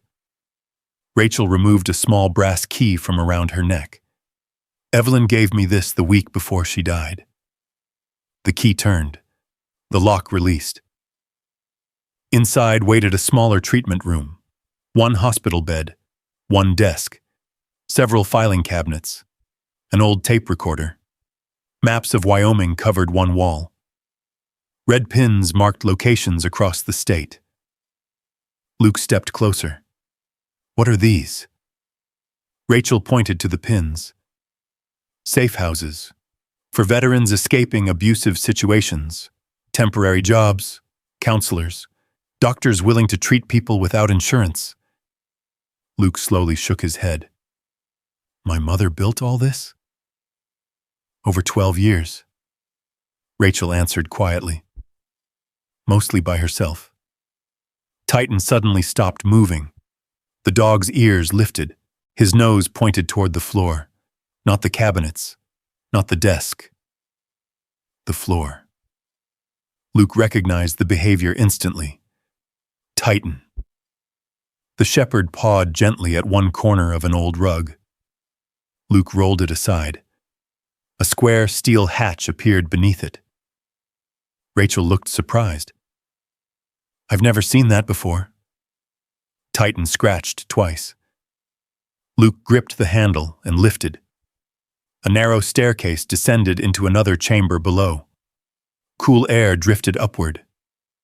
Rachel looked at Luke. I don't know what's down there. Luke switched on the brighter setting of his flashlight. I guess we're about to find out. The lower room was much smaller. Concrete walls surrounded a single cot, a small table, and shelves stocked with bottled water and preserved food. Someone had lived there. Recently. A blanket still lay folded neatly across the bed. An oil lantern rested on the table. The room wasn't abandoned. It had been occupied. Luke crouched beside the cot. Fresh boot prints marked the dusty floor. Days old. Not years, Rachel whispered. Someone's been hiding here. Before Luke could answer, a soft scraping sound echoed from the darkest corner. Titan immediately stepped forward. Not barking, not lunging, simply watching. Luke slowly aimed the flashlight. A figure shrank backward into the shadows.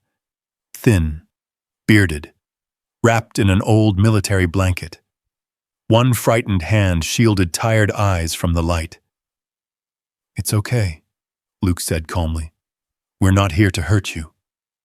The man stared at Titan first, then at Luke. Recognition slowly spread across his exhausted face. His lips trembled. You.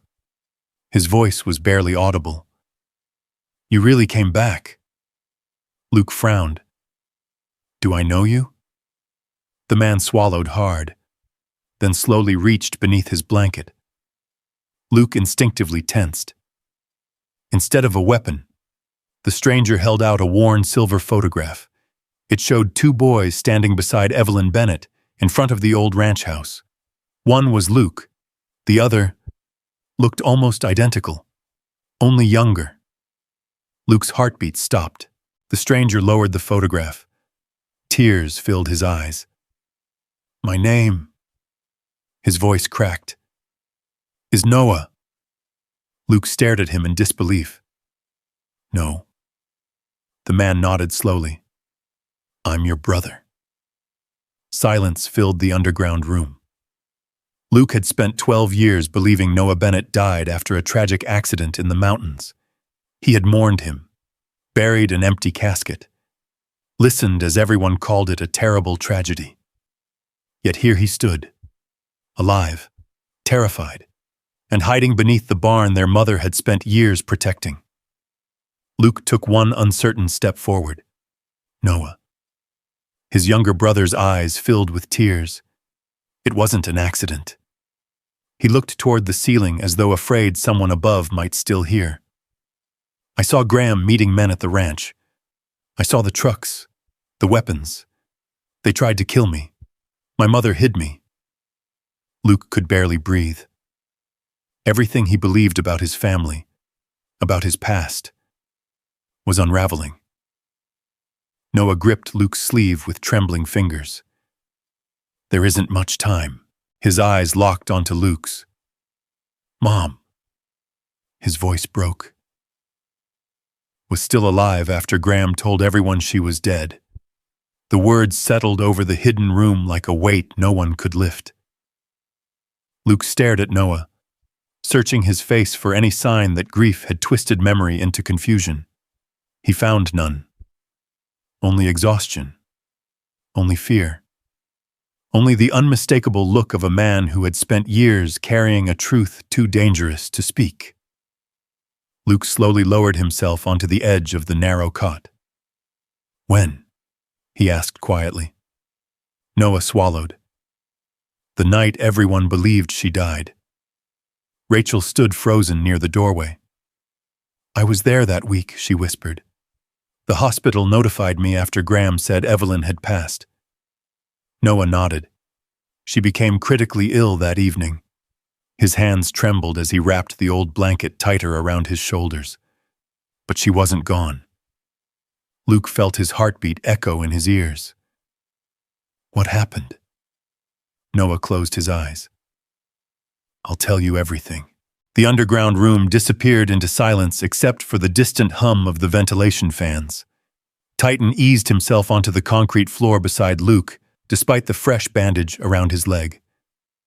The German shepherd never took his eyes off Noah, not because he sensed danger, because he sensed pain. Noah noticed. "He remembers me." Luke looked down. Titan's tail moved once against the floor. Barely. Enough. Noah smiled through tears. "When Mom brought him here, he used to sleep outside this room every night." Luke felt another piece of his mother's hidden life fall into place. She hadn't simply hidden evidence. She had protected people, including her own son. Noah took a slow breath. "About 12 years ago, I started helping around the ranch after school. I liked fixing fences, working in the barns. I wasn't supposed to be near the old grain sheds. One afternoon, I saw several trucks arrive. They weren't carrying farm equipment." Luke leaned forward. "What were they carrying?" "I didn't know then. I do now." Noah looked toward the maps hanging on the wall. "Military shipping crates." Rachel slowly folded her arms. Evelyn suspected as much. Noah nodded. "I hid inside the hayloft because I thought Graham was stealing machinery." His breathing became uneven. "I watched men unload long metal containers. They weren't tractors. They weren't irrigation parts. They carried weapon components." Luke remembered the folders inside the wall safe. Military logistics. Warehouse addresses. His mother's notes. Everything aligned. "I made the mistake of stepping on a loose board." Noah looked down at his hands. "They heard me." The room remained silent. "I ran. I made it almost to the tree line. Graham wasn't the one chasing me. Luke already knew the answer. Derek. Noah slowly nodded. He caught me near the creek. Luke clenched his jaw. What did he do? He asked what I'd seen. I lied. I told him nothing. He didn't believe me. Noah's voice grew quieter. They drove me into the mountains. Luke felt his pulse rising. I thought they were going to kill me. Rachel closed her eyes. Instead of describing violence, Noah simply continued. There was a crash during a snowstorm. The truck slid off an old logging road. I escaped. I found my way back after 2 days. Luke stared. Mom found you. Noah smiled sadly. She cried harder than I've ever seen. But she also knew something. What? If Graham realized I survived, he would never stop looking. Rachel quietly finished the thought.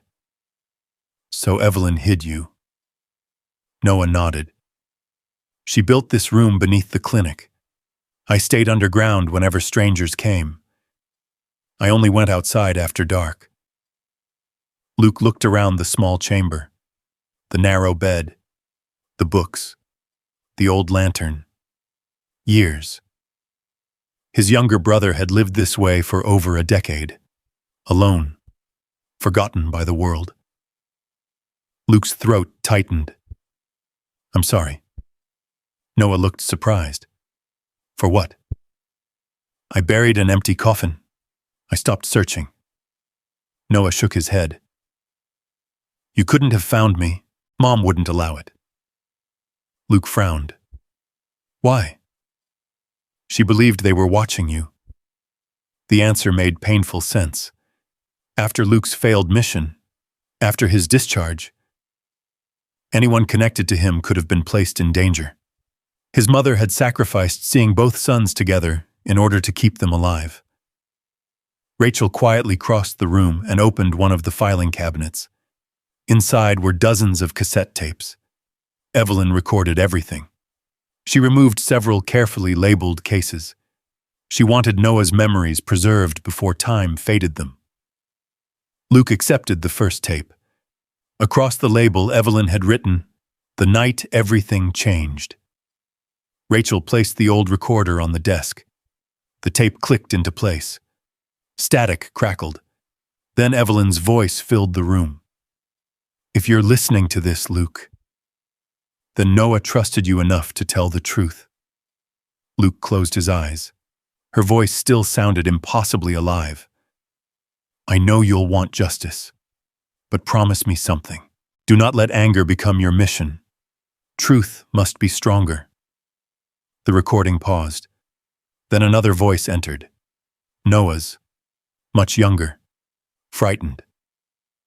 They moved the green crates into Warehouse 12. I heard Graham say they had to leave before federal inspectors arrived. Luke exchanged a glance with Rachel. Warehouse 12. Rachel hurried toward the maps on the wall. There. She pointed to a red circle near the Snake River, the old grain terminal. Luke immediately recognized the location. Abandoned freight lines, river access, large storage silos, perfect for moving cargo unnoticed. Noah slowly stood. His legs shook from years of limited movement. They're preparing one last shipment. Luke turned sharply. How do you know Graham came here? The words froze everyone. When? 3 nights ago. Luke's hand instinctively rested on Titan's neck. He found this place? No. Noah shook his head. He didn't know I was here. I heard him talking above the barn. He said after the final shipment, there would be nothing left tying him to Wyoming.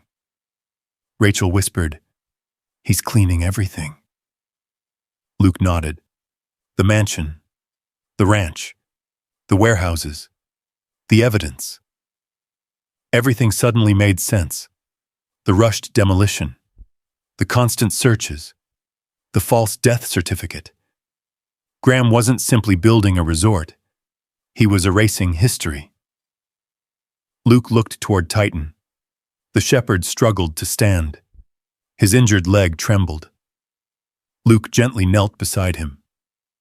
"You've already done enough." Titan responded by placing one paw against Luke's knee.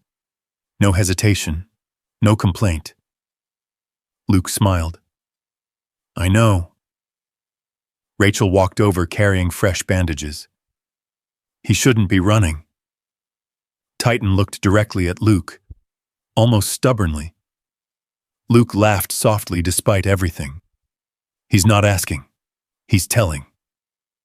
Rachel finished wrapping the leg. "He'll stay with you regardless." "I know." Luke clipped the recorder safely inside his backpack, then looked toward Noah. "Can you travel?" His brother hesitated. "I've dreamed about leaving this room." He looked toward the staircase leading back to daylight. "I'm just afraid."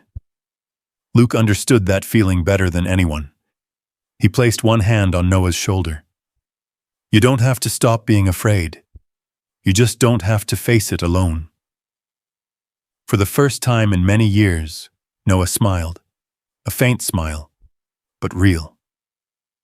Above them, faint vibrations echoed through the ceiling. Vehicle engines. More than one. Rachel looked upward. "They're getting closer." Luke shouldered his pack. The recorder, the documents, the encrypted drive hidden inside Titan's harness. Now Noah. Every piece mattered. He took one last look around the underground clinic his mother had built in secret.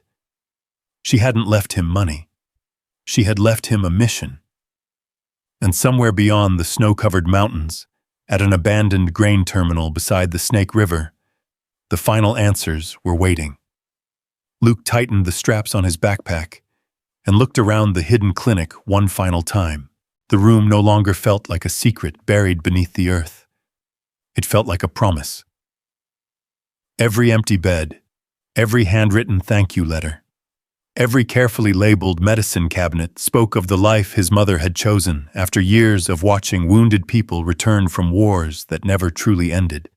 She hadn't tried to change the whole world. She had simply refused to look away. Luke rested his hand on the old examination table. "I understand now." Rachel quietly nodded. So did she. Above them, vehicle engines rumbled again, closer this time. Snow shook loose from the ceiling beams. Rachel looked toward the stairwell. "They're searching the ranch." Noah instinctively stepped backward. His breathing became uneven. "They've never come this close." Luke immediately noticed the panic building in his younger brother. He recognized it. Tunnel vision. Rapid breathing. The feeling that escape no longer existed. He placed one steady hand on Noah's shoulder. "Look at me." Noah's frightened eyes slowly lifted. One breath. Luke inhaled slowly. Noah copied him. Another. Titan quietly walked between them and rested against Noah's leg. The simple contact steadied him. Rachel smiled softly. "Your brother learned that from someone." Luke scratched behind Titan's ears. "My best instructor." Noah managed a weak smile. For the first time since emerging from the hidden room, some of the fear left his face. Rachel spread a large county map across the examination table. "The grain terminal is here." She pointed toward a faded industrial district bordering the Snake River. The old freight line still connects to the abandoned silos. Luke studied every road, every bridge, every wooded approach. Years of military planning returned almost naturally. "Graham's expecting us to run." Rachel nodded. "He'll guard the highways, so we don't use them." Luke traced an old logging route cutting through federal forest land before reconnecting with a forgotten service road. This trail stays hidden almost the entire way. Walter quietly entered the clinic carrying 2 heavy canvas bags. No one had heard him descend the stairs. "I figured you'd need these." He placed the bags on the table. Inside were winter clothing, blankets, canned food, flashlights, batteries, and an old pair of binoculars. Luke looked up. "Walter." The old rancher shrugged. "Your mama used to say people don't need speeches. They need supplies." Luke smiled. "That sounds like her." Walter reached into his coat pocket one final time. He produced a polished deputy marshal's badge, not his own. A business card was tucked beneath it. "Deputy Marshal Owen Hart." Luke looked toward Rachel. "He gave this to you?" Walter nodded. "Yesterday. He stopped by after hearing construction crews moved onto the Bennett property. He told me if Luke Bennett ever came home." Walter handed Luke the card, to tell him he's no longer fighting alone. Luke stared at the name Evelyn had written inside the wall safe. Owen Hart. His mother hadn't simply trusted him. She had already contacted him. Rachel folded her arms. "Should we call him?" Luke considered the question carefully. His first instinct was yes. Years earlier, he would have immediately contacted authorities. But years earlier, he had also believed official reports always told the truth. Now he knew better. "We contact him after we know exactly what Graham is moving." Walter nodded approvingly. "Smart." Noah suddenly looked uneasy. "What if we're too late?" Luke answered honestly. "Then we'll deal with that. But we don't quit before the fight starts." Titan quietly wagged his tail. The old German shepherd understood determination better than most people. Rachel finished checking the bandage on Titan's injured leg. "The cut is clean, but he shouldn't be putting full weight on it." Titan immediately stood. Rachel sighed. "I figured that would be your answer." Luke laughed softly. "I've argued with him for 10 years. Never won." The brief moment of humor faded as distant voices echoed above the barn. Several vehicle doors slammed. Someone shouted. Walter walked toward the staircase. "They're here." The clinic became perfectly silent. Luke switched off every flashlight except one covered by a red lens. Rachel extinguished the lantern. Darkness settled around them. Heavy footsteps crossed the barn floor overhead. Wood creaked. Metal tools clattered. "They're searching." Noah instinctively stepped closer to Luke. Titan raised his head but remained completely silent. One of the voices drifted clearly through the ceiling. "Check everything." Luke recognized it immediately. "Derek Sloan." Another man answered. "The old veterinarian room's clear. Keep looking." Luke's fists tightened. They were standing directly beneath the men who had hunted his family for years. Rachel leaned close enough to whisper, "They've never found this place." Luke looked upward. "They won't today." Minutes crawled by. Boots crossed overhead again. Someone dragged heavy equipment across the barn floor. A hammer struck wood several times. Luke feared every blow would reveal the hidden hatch. Then, silence. An engine started. Another followed. Gradually, the sounds faded into the snowy distance. Walter waited another full 5 minutes before opening the hatch. Cold afternoon air poured inside. "They're gone." Everyone climbed back into the barn. Fresh tire tracks crisscrossed the yard. Several hay bales had been cut open. Storage rooms stood empty.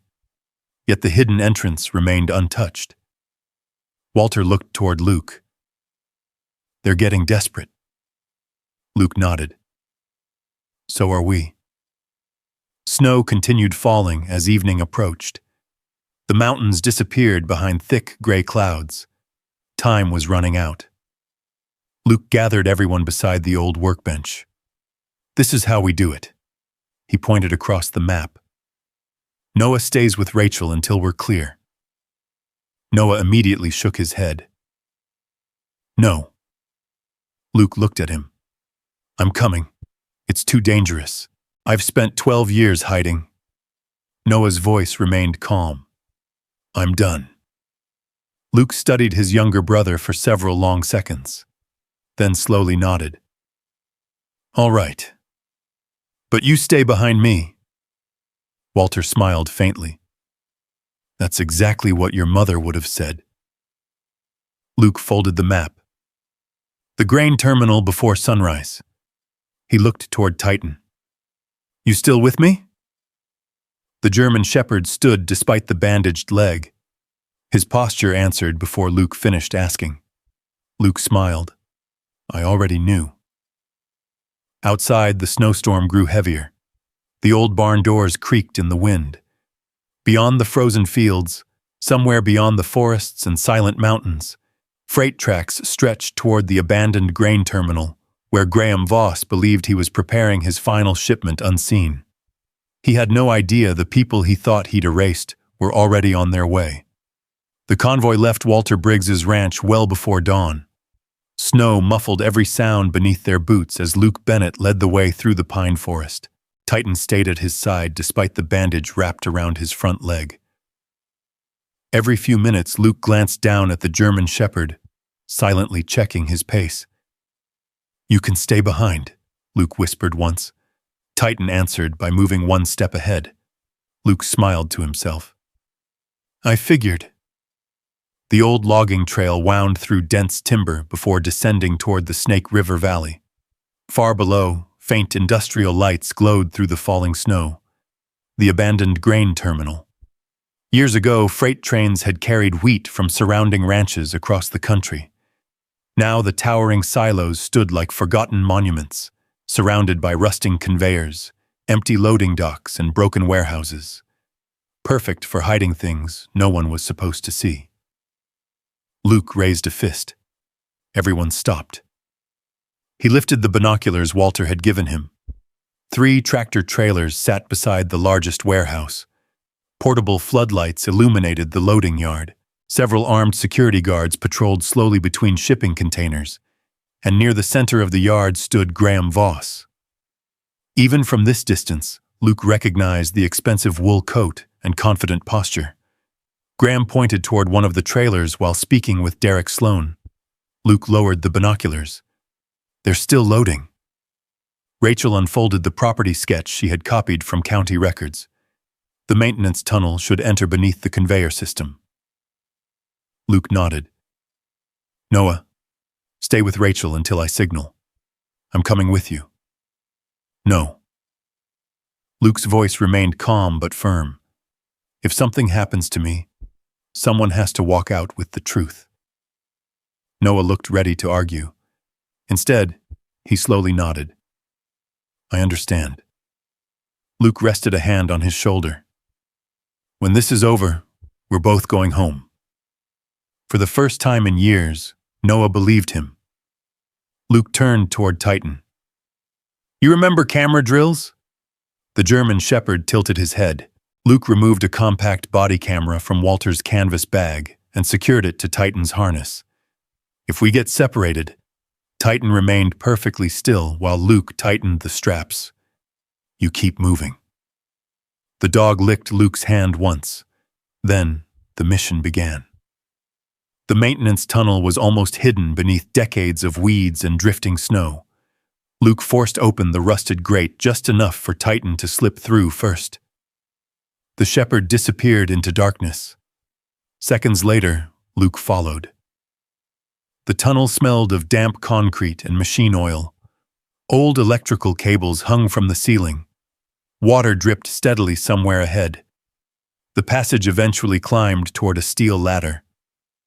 Luke extinguished his flashlight before pushing open the inspection hatch. Cold night air rushed in. He slowly lifted his head. The enormous grain terminal stretched before him. Towering silos disappeared into the darkness. Conveyor belts crossed overhead like narrow bridges. Shipping containers formed long rows across the loading yard. Titan quietly emerged beside him. His ears immediately turned toward the nearest warehouse. Luke trusted the dog's instincts. They moved silently between stacked pallets until Titan stopped. His nose lifted. Then he turned sharply toward one specific shipping container. Luke checked the number painted across its side. Warehouse records from Evelyn's files flashed through his memory. Container 17B. Exactly. Luke carefully peered through a narrow gap. Inside rested heavy military equipment sealed inside crates marked as agricultural machinery. Serial numbers.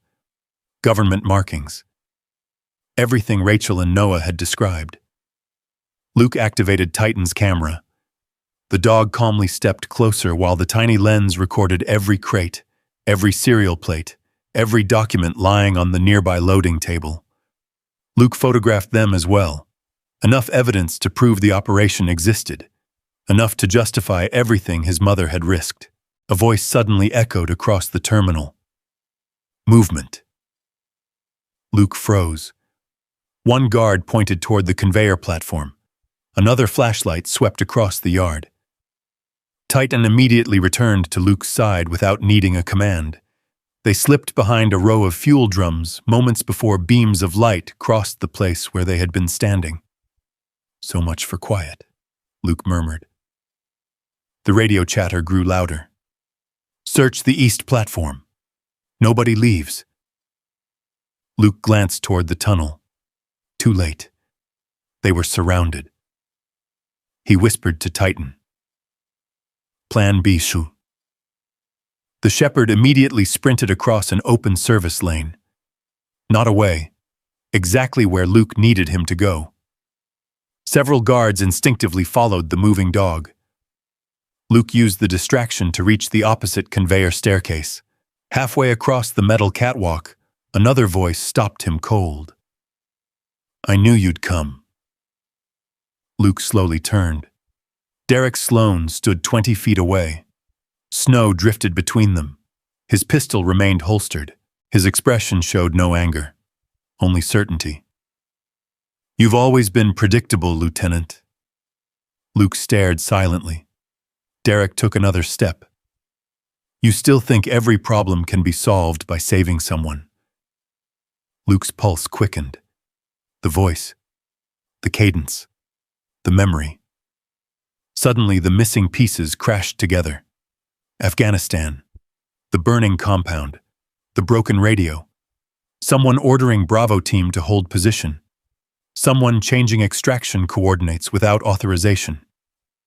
It had been Derek, not as a soldier, as a contractor attached to the operation. Luke's breathing changed.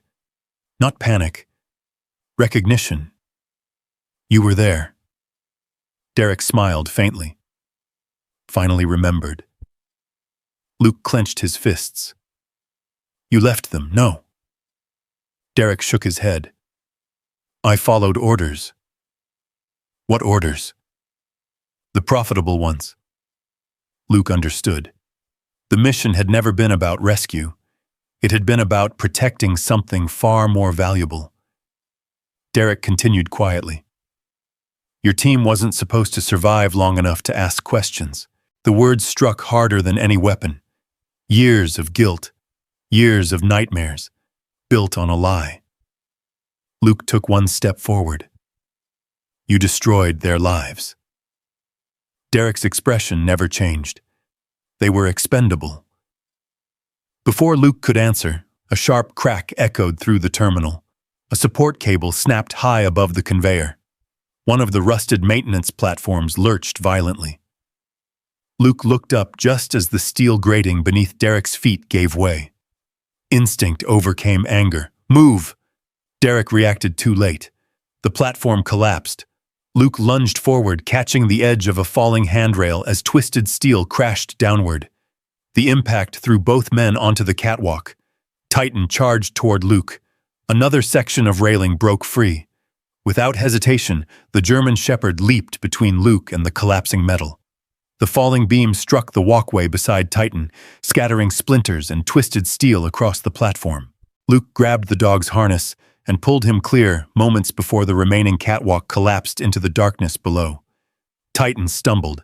The injured front leg buckled beneath him. Luke dropped to one knee. Easy. Easy. The shepherd leaned against him, breathing hard but still wagging his tail once. Even hurt, he had protected Luke again. Sirens echoed across the terminal. Not security sirens. Law enforcement. Blue and red lights reflected across the falling snow as vehicles entered through the front gate. Derek looked toward the entrance in disbelief. Luke followed his gaze. He smiled for the first time in many months. Somewhere beyond the rows of warehouses, Deputy Marshal Owen Hart had finally arrived. If you believe the truth is always worth fighting for, type yes in the comments, and let us know what part of Luke and Titan's journey stayed with you the most. In the end, courage isn't about never falling. It's about getting back up with someone loyal by your side. If stories of justice, dignity, and perseverance in the land of the free mean something to you, we'd be honored to have you subscribe and join us for the next adventure.